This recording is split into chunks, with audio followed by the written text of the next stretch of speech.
kumusta kayo dyan, oy? Ginoo ko, agoy-agoy. Nasaan si Mama Ellen? Of course, nandito sa aking kusina. Yan guys, kumukulo po yung tubig doon. Ayan, tingnan nyo. Okay.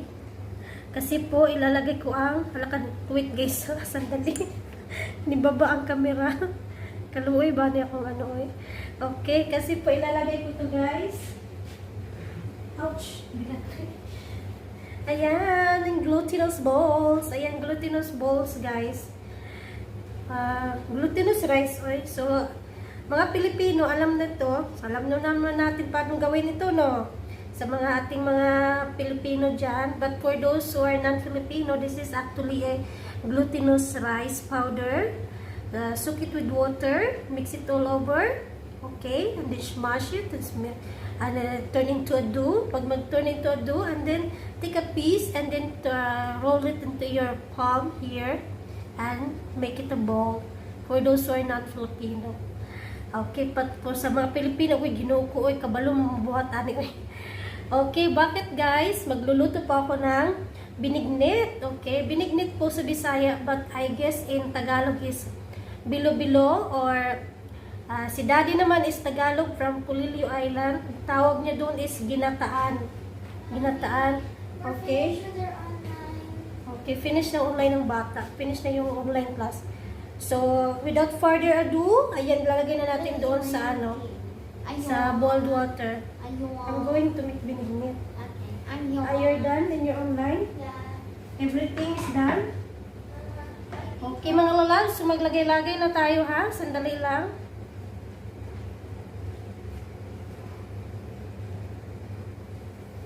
So this is the process, okay? Ano natin dito sa boiling water. If the balls turns upward, means to say cook na siya, then i-remove na natin. Char oil. Kabalo na good morning sa pagbuhat guys, no? Sa ano lang guys, eksena lang sa mga non-Filipino ba, pag magbuhat. Baka sakali, merong magbuhat sa akin, no? Non-Filipino. So this is how it looks like. I mean the process. Of course, don't touch the water. It's too hot. It's boiling, of course. Tansya-tansyahan lang yung mga lalabs, ha? Binignit ito, guys, ha? Okay, the first batch is ready, guys. Look at that. Tingnan yung mga lalabs. So, yan po sinasabi ko, pag pumaibabaw na siya, means luto na siya, okay? So, haunin natin, lagay natin dito sa ating strainer. Alright. So, the first batch is cooked. Just transfer it here. Transfer lang natin dito, guys. I don't ever slow up, no I don't take shit. I got no love for the fakeness. If you wanna play tough and wanna hate this, I'll always show up. I don't ever slow up, no I don't take shit. I got no love for the fakeness. If you wanna play tough and wanna hate this, I'll always show up and make a statement. I don't ever slow up, no I don't take shit. I got no love for the fakeness. If you wanna play tough and wanna hate this, I'll always show up and make a statement. Everything I do so instinctive and so passionate. Every word I move so descriptive like an adjective. I got a vendetta against people who patented being negative when you should be getting after it.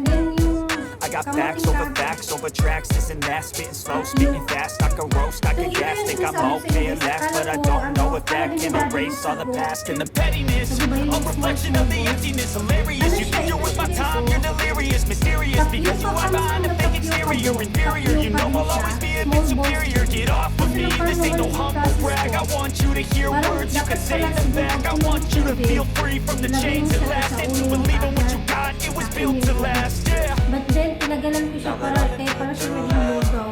Ayan.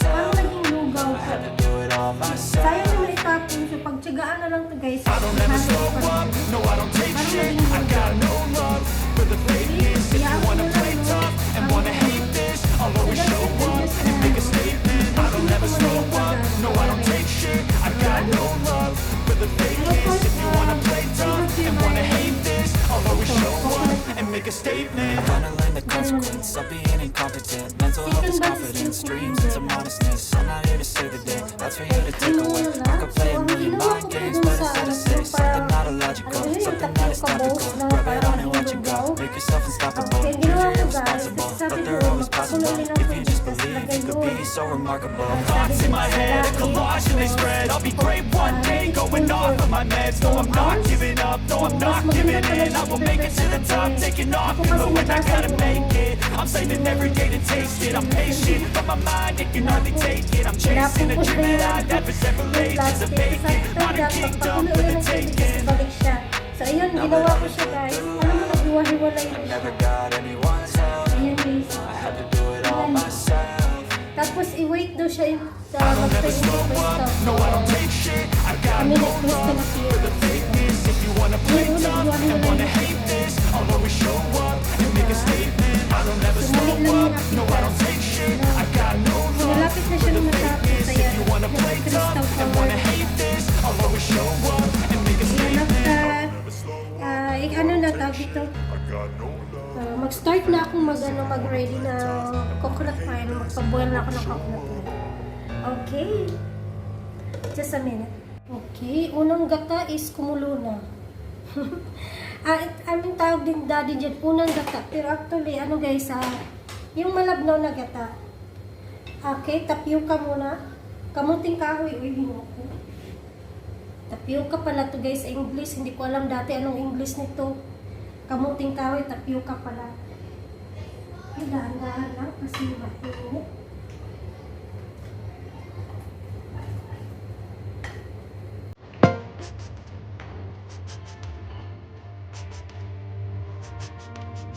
Ingat, may sunod lang din yung saging.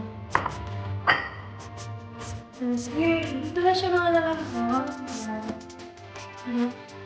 Dapat pwede sa tubig para hindi siya magdikit-dikit ulit. Ayan. Tapos yung isa naman, yung Filipino balls. Dapat pwede sa tubig para hindi siya magdikit-dikit. Nasa ano siya? Nasa ibabaw ng strainer. Ayan. Lagay ko din sa tubig para hindi siya magdikit-dikit, guys. Alright. So, malapit na tayong matapos. And of course, I'm using brown sugar. Here. I don't know kung tama to or kulang to. Basta tikman na lang natin mamaya mga lalabs. Okay. So, nandun na mga lalabs ang tawag dito. Yung ano ba yun guys? Banana. Yung saging nilagay ko na. Banana. Nilagay ko na yung saging. Ayan. Para hindi masyadong lumambot. Ano to, malata ba? Nilagay ko na siya ng sugar, guys. Ayan. Mayroon pang natira. Ayan, oh.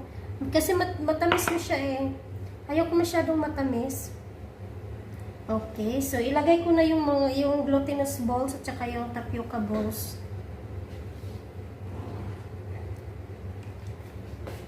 Okay. Actually, guys, ang iba nito, hinahaluan pa nila ng langka. Ayan. Kaso lang, ito simple lang ginawa ko. Konting ingredients lang. At saka inaluan din ng kamote. Okay, yung sweet potato. Kaso lang anong tawag dito eh. Kahit kasi ang sweet potato dito, bihira ka lang makatiming ng magandang klase. So, ito na lang muna. Simple lang para mayroon lang pang himagas.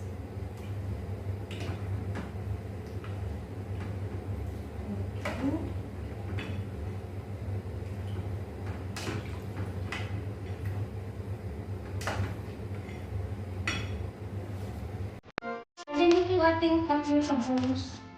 Yung ito kuman. Ito na yung pinakalas niya.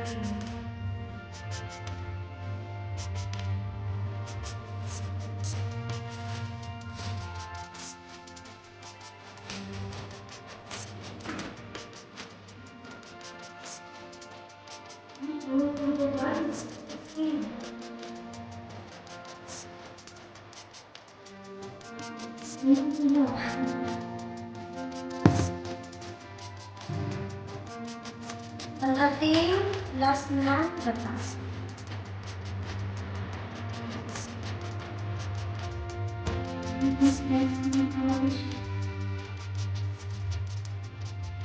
Kailangan ko siyang bansin.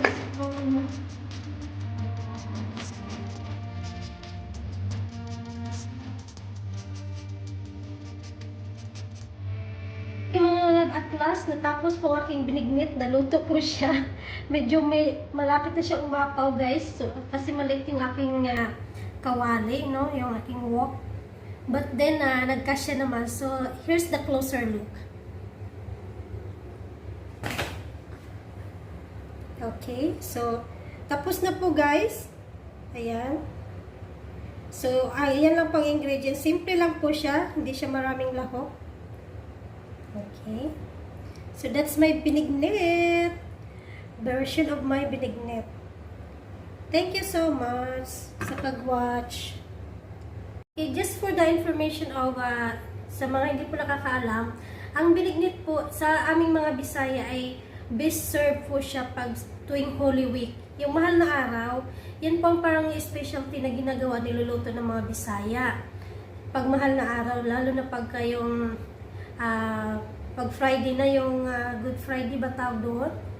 Yung ano guys, basta yung last, yung pinaka-Friday sa Holy Week, yung the whole week, and then pagka-Friday, yun yung lulutuin ng mga Bisaya, binignit. So, patayin ko na siya guys ha. Okay, so pag sinabing binignit na, ayun, ibig sabihin, ay Holy Week na kasi makikita mo sa palengke, ang dami ng mga ingredients ng binignit doon.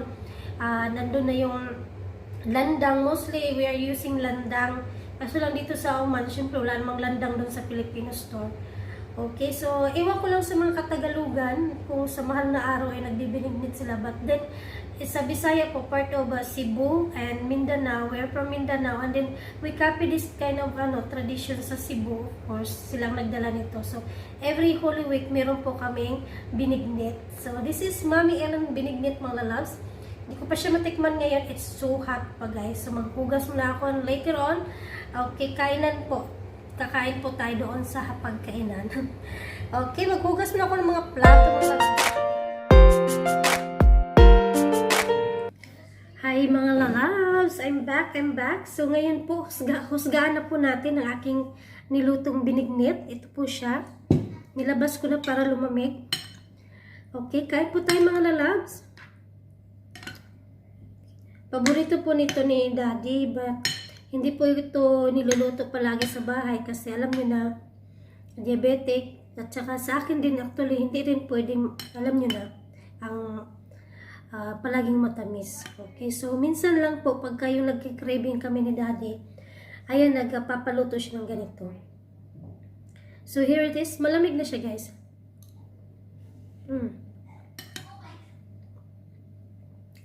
Tama lang, hindi malata yung mga ingredients kasi hindi ko talaga siya tinagalan para alam mo yun, yung ayoko nung malata, yung mga lahok.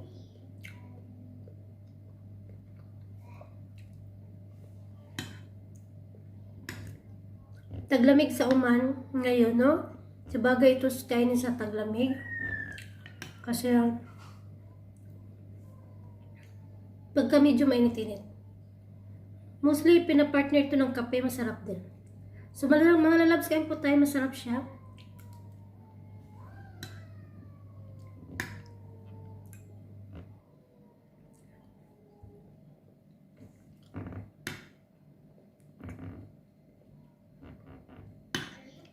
Ito pong glutinous rice.